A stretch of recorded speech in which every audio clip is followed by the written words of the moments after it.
Marie avait toujours cru que sa vie était un tableau parfait, tracé avec précision dans les rues animées de Paris. Mais ce soir d'automne pluvieux, lorsque la sonnette retentit à 20 heures précises, tout bascula.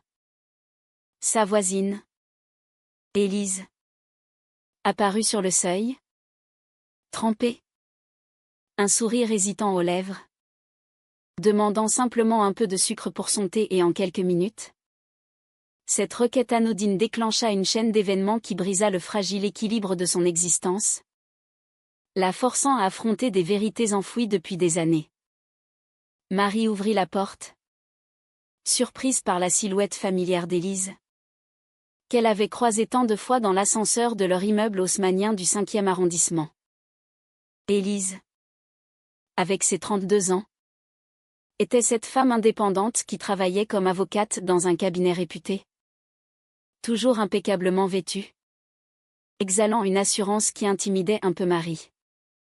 Ce soir-là, ses cheveux noirs étaient plaqués par la pluie, et ses yeux bleus trahissaient une fatigue inhabituelle.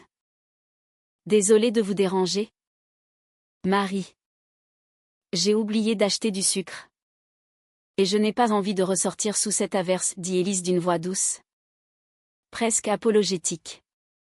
Marie, 28 ans, mariée depuis 5 ans à Julien, un ingénieur stable et prévisible, invita Élise à entrer sans hésiter. C'était la première fois qu'elle se parlait vraiment, au-delà des bonjours polis. Tandis qu'Élise s'essuyait les pieds sur le paillasson, Marie prépara le sucre dans la cuisine ouverte sur le salon. L'appartement était cosy, rempli de photos de famille, Julien et elle lors de leur mariage à la mairie. Des vacances en Provence avec les parents de Marie, stricts catholiques qui appelaient chaque dimanche pour s'assurer que tout allait bien. « Vous vivez seule ?» demanda Marie en tendant le bol. Élise acquiesça, un éclat fugace dans le regard. « Oui. Depuis ma rupture il y a 2 ans. C'était avec une femme, ajouta-t-elle sans détour. Comme si c'était la chose la plus naturelle au monde. » Marie sentit un frisson la traverser, non de jugement, mais d'une curiosité qu'elle n'avait jamais osé explorer. Elle avait grandi dans une famille conservatrice, où l'homosexualité était un sujet tabou, relégué aux murmures désapprobateurs. Pourtant, à cet instant, face à Élise, elle se surprit à poser des questions, à écouter avec une attention inhabituelle. La conversation s'étira. Élise parla de son travail, des affaires compliquées qu'elle défendait, souvent pour des clients marginalisés. Marie, professeure de littérature au lycée, se confia sur sa routine monotone, sur Julien qui rentrait tard, sur cette sensation diffuse d'être piégée dans une vie qu'elle n'avait pas choisie. Parfois, je me demande si je suis vraiment heureuse, avoua Marie. Les mots sortant malgré elle. Élise posa une main sur son bras. Un geste simple qui électrisa l'air. Le bonheur, c'est oser regarder en face ce qu'on ignore, répondit Élise. Elles rirent. Mais le rire sonnait faux, chargé d'une tension naissante. Julien appela à ce moment-là, annonçant qu'il rentrerait plus tard à cause d'une réunion. Marie raccrocha, le cœur battant. Élise resta pour un thé. Et au fil des heures, leurs échanges devinrent plus intimes. Élise raconta son coming-out difficile. Rejetée par sa famille bourgeoise de Lyon, forcée de reconstruire sa vie à Paris. Marie écoutait, fascinée, sentant une faille s'ouvrir en elle. Le lendemain, Marie se réveilla avec un malaise diffus. Julien l'embrassa distraitement avant de partir au travail, et elle se surprit à penser à Élise. Était-ce normal? Elle secoua la tête, se concentrant sur ses copies à corriger. Mais en fin d'après-midi, Élise frappa à nouveau, cette fois avec une bouteille de vin comme remerciement. Pour le sucre, dit-elle en souriant. Marie accepta. Et elles s'assirent sur le balcon, dominant les toits de Paris. La discussion reprit, plus profonde. Élise parla de l'amour, de comment elle avait su qu'elle aimait les femmes lors d'une amitié intense à l'université.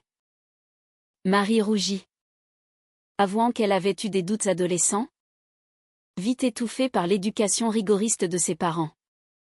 Et si c'était une erreur, murmura Marie. Élise la regarda intensément. L'erreur, c'est de ne pas écouter son cœur. Ce soir-là, lorsqu'Élise partit, Marie se sentit vide, comme si une partie d'elle avait été éveillée. Les jours suivants, les rencontres se multiplièrent. Un café partagé, une promenade au jardin du Luxembourg. Marie rationalisait, c'était de l'amitié. Rien de plus. Mais au fond, elle savait que c'était faux.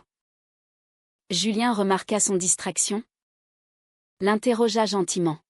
« Tout va bien ?» Elle mentit, souriante. La pression montait, ses parents appelaient plus souvent, insistant pour qu'il songe à un enfant.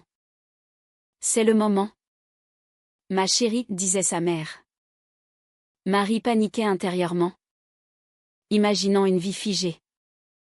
Élise, de son côté, sentait l'attirance mutuelle, mais hésitait, connaissant les enjeux. Un soir, lors d'un dîner improvisé chez Marie-Julien absent pour un voyage d'affaires, la tension culmina. Elles parlèrent de liberté, de choix. Élise effleura la main de Marie. Et ce contact envoya des ondes de choc. Marie retira sa main. Effrayée. « Je suis mariée, dit-elle. Élise hocha la tête, « Je sais. » « Mais es-tu heureuse ?» Marie ne répondit pas. Les larmes aux yeux. Cette nuit-là, Marie ne dormit pas. Elle repensait à son mariage, contracté par convenance plus que par passion. Julien était gentil. Mais l'étincelle avait disparu. Élise représentait l'inconnu, la possibilité d'une authenticité qu'elle avait toujours fui. Le lendemain, elle évita Élise. Mais le destin en décida autrement. Une panne d'ascenseur les coinça ensemble. Dans l'espace confiné, Élise avoua, « Je ne veux pas te bousculer. Mais je ressens quelque chose. » Marie, le cœur en feu, murmura, « Moi aussi. » C'était le début de la chute. Les semaines suivantes furent un tourbillon de secrets et de culpabilité. Marie et Élise se voyaient en cachette, prétextant des sorties entre amis. Leur rencontre était chargée d'émotions, des promenades le long de la Seine, des confessions murmurées dans des cafés discrets du Marais. Marie découvrait en Élise une profondeur qu'elle n'avait jamais connue avec Julien. Élise, avec son passé marqué par le rejet familial, offrait une écoute sans jugement, encourageant Marie à explorer ses sentiments. « Tu n'es pas obligée de tout changer du jour au lendemain, disait Élise. Mais Marie sentait le conflit intérieur grandir. Chaque fois qu'elle rentrait chez elle, le mensonge pesait plus lourd. Julien, occupé par son travail, ne soupçonnait rien au début. Mais ses absences répétées commencèrent à l'inquiéter. « Tu passes beaucoup de temps avec cette voisine, remarqua-t-il un soir. » Marie balbutia une excuse, le cœur serré. La famille de Marie ajoutait à la pression.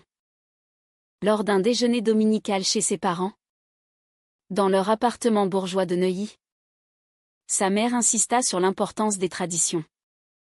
Le mariage, c'est sacré. Et un enfant consoliderait tout ça. Son père, un retraité conservateur, approuvait d'un hochement de tête. Marie se sentait étouffée, imaginant révéler sa vérité. Élise, de son côté, luttait avec ses propres démons. Elle avait perdu sa famille en assumant son orientation et craignait d'entraîner Marie dans le même tourment. Je ne veux pas être la raison de ta souffrance, confia-t-elle un après-midi pluvieux, alors qu'elle se réfugiait dans un musée. Marie la serra dans ses bras, leur premier vrai contact physique. Innocent mais électrisant. C'est toi qui me fais me sentir vivante, répondit Marie. Pourtant, les doutes assaillaient Marie. Était-ce une phase? Une erreur due à l'ennui conjugal? Elle lisait en secret des articles sur l'homosexualité tardive. Des témoignages de femmes dans sa situation. La société française, malgré ses avancées, portait encore des stigmates, des regards en coin, des commentaires subtils. Au lycée, une collègue fit une remarque homophobe sur un élève, et Marie se tut, rongée par la honte. Élise, plus affirmée, l'encourageait. La vraie prison, c'est le silence. Un soir, lors d'une dispute avec Julien sur des banalités, Marie craqua intérieurement. Elle pensa à Élise, à cette connexion qui la faisait vibrer. Le lendemain, elle annula un rendez-vous familial pour voir Élise. Elles passèrent l'après-midi à Montmartre. Main dans la main discrètement. Je t'aime, murmura Élise. Marie, terrifiée et exaltée, répondit, moi aussi. C'était dit. Mais la réalité rattrapa vite. Julien trouva un message ambigu sur le téléphone de Marie, un simple « à ce soir » d'Élise. Il l'interrogea. Et Marie, paniquée, inventa une histoire d'amitié. Julien sembla convaincu, mais le doute s'installa. Marie se sentait déchirée, trahir Julien, qu'elle respectait, ou renoncer à Élise, qui éveillait son âme. Élise, sentant la fragilité, proposa une pause. Prends le temps de réfléchir. Marie refusa, accrochant à cette nouvelle vie. Pourtant, les nuits étaient hantées par des cauchemars, ses parents la reniant, Julien brisé. La pression sociale pesait, des amis communs posaient des questions, et Marie évitait les réponses. Un tournant survint lors d'une fête d'anniversaire chez des amis. Julien insista pour qu'ils y aillent ensemble, et Marie accepta, culpabilisée. Là, elle croisa une ancienne camarade qui avait vécu une histoire similaire et en avait payé le prix, divorce, perte de garde des enfants. C'est dur, mais libérateur, confia-t-elle. Marie rentra troublée. Élise l'attendait dans son appartement, inquiète. Elles parlèrent jusqu'au petit matin. Si on continue, il faudra affronter tout ça, dit Élise. Marie hocha la tête, déterminée malgré la peur. Mais le lendemain, un appel de sa mère changea tout, ton père est malade. Viens vite. Marie partit pour Neuilly, laissant Élise seule. À l'hôpital, face à son père affaibli, elle se promit de ne pas les décevoir. Le conflit intérieur atteignait son paroxysme. De retour à Paris, Marie distança Élise, prétextant le stress familial.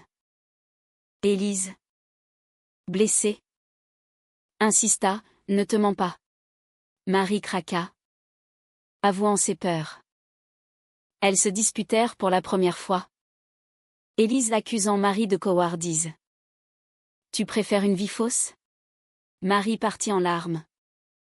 Julien, sentant le malaise, proposa un week-end romantique.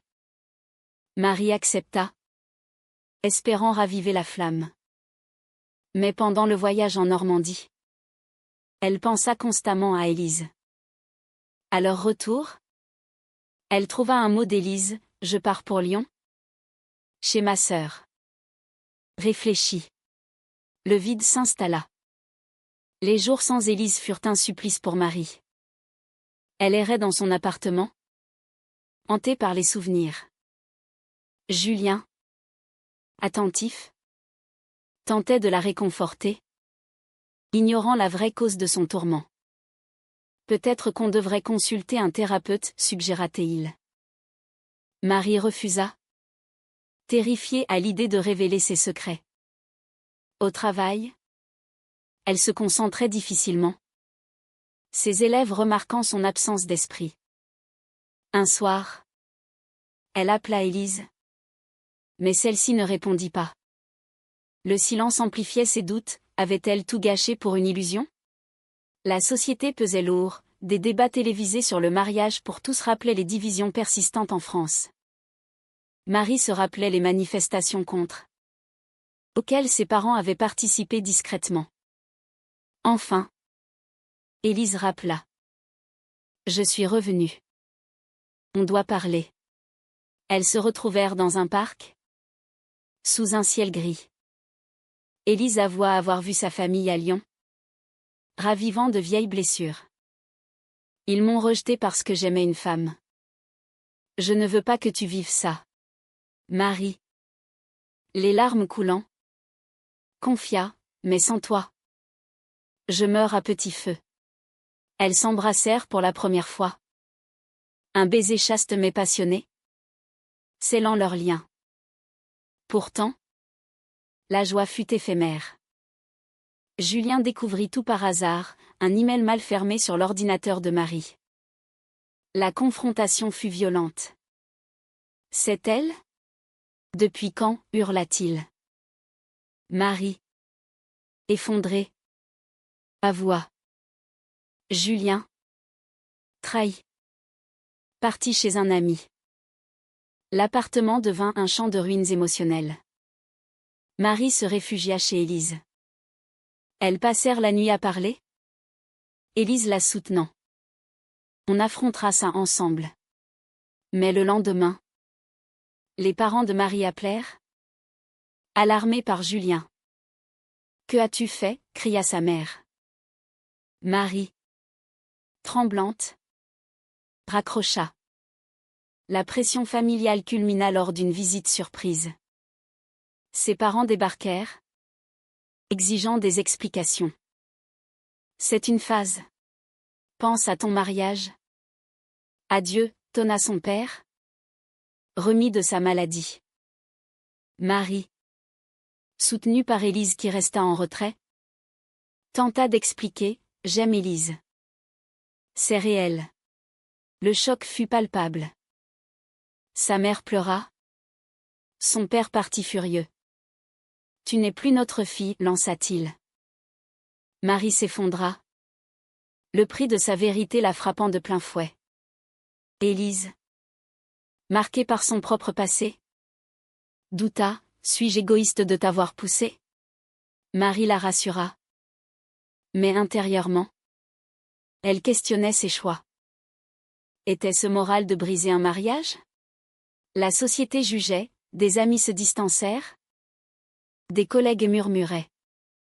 Marie perdit son assurance au travail, envisageant une démission. Julien demanda le divorce, réclamant une séparation amiable mais douloureuse. Je t'aimais, Marie. Elle signa les papiers, le cœur brisé par la culpabilité. Élise et elle emménagèrent ensemble. Mais les ombres persistaient. Des lettres anonymes arrivèrent. Probablement de voisins conservateurs, honte à vous. La tension sociale s'intensifia. Un soir, lors d'une manifestation pour les droits LGBT à Paris, Marie et Élise y participèrent. Là, Marie croisa un ancien ami de famille, qui la salua froidement. Tes parents souffrent. Marie rentra dévastée. Élise la consola, le temps guérira. Mais Marie doutait. Avait-elle choisi le bon chemin? La nuit.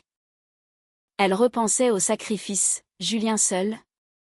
Ses parents isolés. Élise, sentant la fragilité, proposa, si tu regrettes, je te laisserai partir. Marie refusa. Mais le doute persistait. Les mois suivants furent une épreuve de résilience.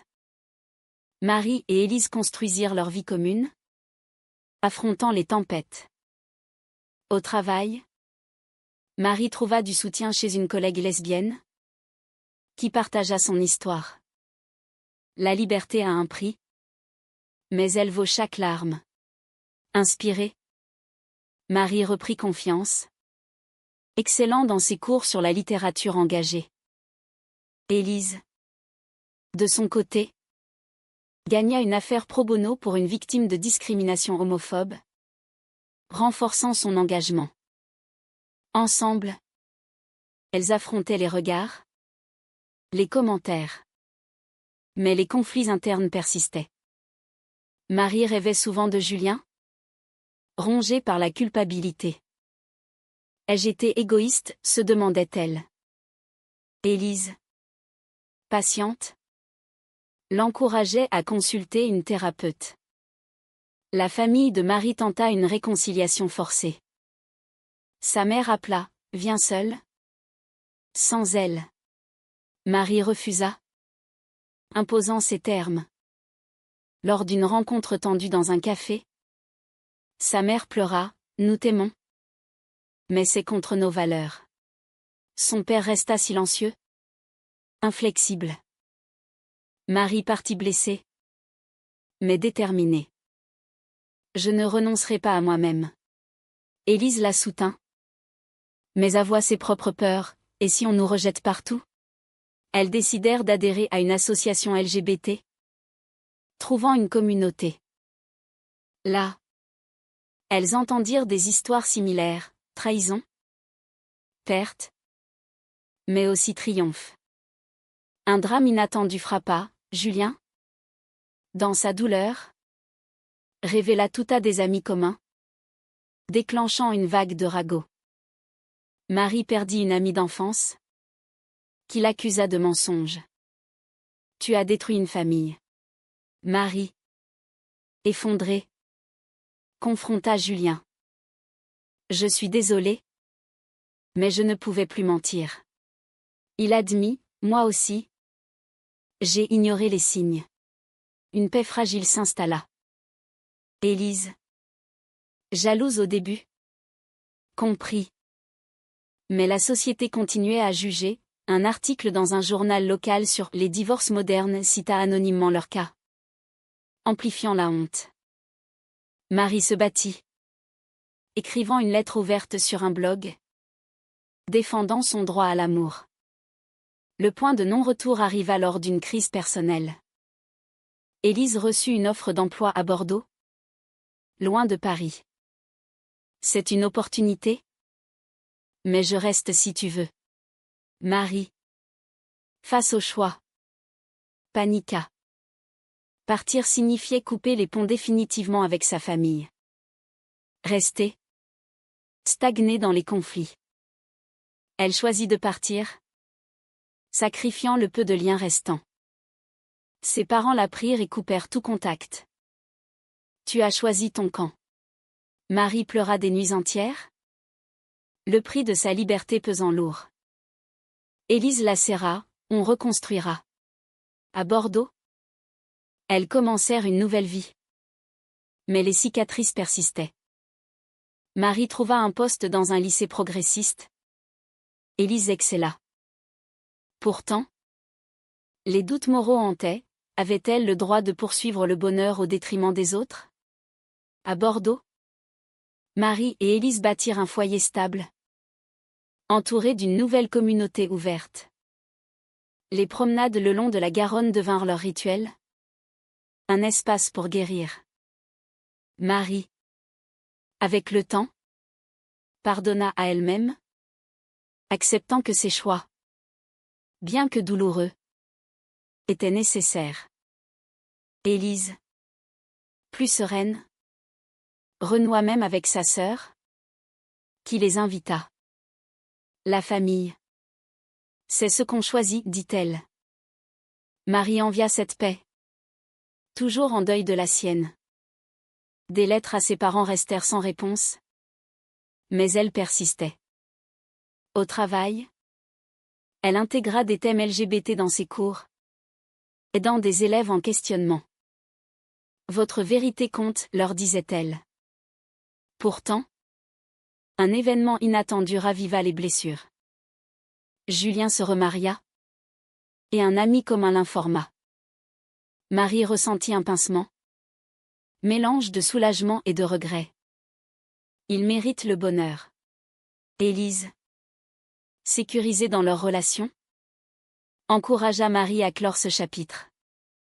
Elles assistèrent à un festival LGBT, où Marie parla publiquement de son parcours, inspirant d'autres. La reconnaissance sociale grandit. Mais les critiques persistaient, des trolls en ligne, des regards dans la rue. Marie se durcit, transformant la douleur en force. Le climax émotionnel survint lors d'un appel surprise de sa mère. 1 an plus tard. Ton père est mourant. Il veut te voir. Marie partit pour Paris. Élise à ses côtés. À l'hôpital. Son père, faible, murmura, pardonne-moi. J'ai eu tort. Des larmes coulèrent. Sa mère, émue, accepta Élise pour la première fois. Peut-être qu'on peut essayer. C'était une victoire amère, payée par des années de souffrance. Marie rentra à Bordeaux, transformée, prête à embrasser pleinement sa vie. Élise et elle parlèrent d'avenir, adoption, mariage. Malgré tout, ça valait la peine, dit Marie. Mais au fond, les questions morales l'ingèrent. Avait-elle trahi ses vœux? La société avait-elle raison de juger? Élise, philosophe, conclut, l'amour n'est pas une trahison. C'est une révélation. Marie acquiesça. Mais le doute subsistait. Leur histoire, tissée de perte et d'éveil, prouvait que la vérité a un coût. Est-il moral de poursuivre son bonheur personnel si cela cause la souffrance d'autrui?